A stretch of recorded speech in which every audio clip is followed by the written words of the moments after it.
أعوذ بالله من الشيطان الرجيم. بسم الله الرحمن الرحيم. سبحانك لا علم لنا إلا ما علمتنا إنك أنت العليم الحكيم.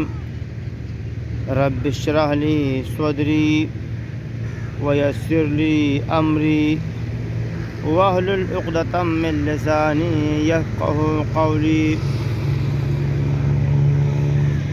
ز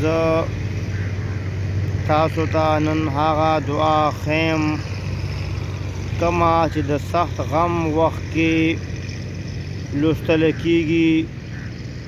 هغه دعا دا ده: لا اله الا الله الحلیم الکریم سبحان الله وتبارك الله رب العرش العظيم والحمد لله رب العالمين. كما دعا: لا إله إلا الله الحليم الكريم سبحان الله وتبارك الله رب العرش العظيم والحمد لله رب العالمين.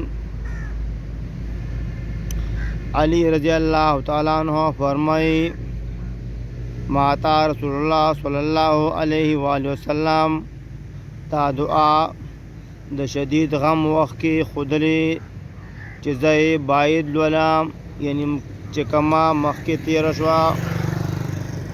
د نسائی پر روایت کې داسې راغلی دي: کله چې ما ته څه غم او مصیبت او یا څه کار کې سختی راشي، نو دا دعا یې راته ښودلې او د دې ویلو حقوق مې راته کړی دی. د دې باره کې یو واقعه واوره. اوله واقعه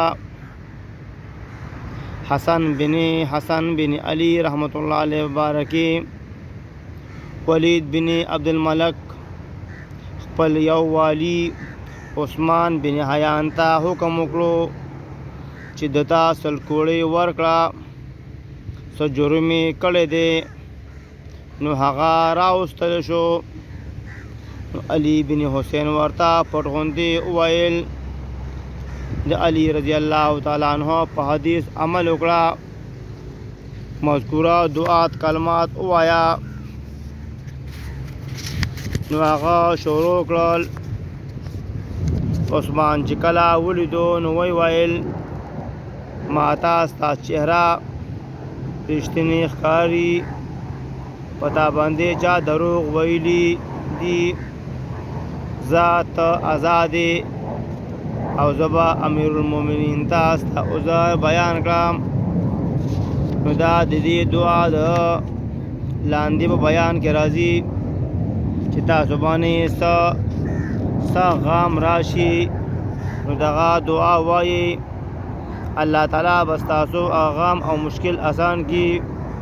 هغه دعا تاسو ته ما واوروله، خو یو ځل بیا واورئ: لا اله الا الله الحلیم الکریم سبحان الله وتبارك الله رب العرش العظیم والحمد لله رب العالمین.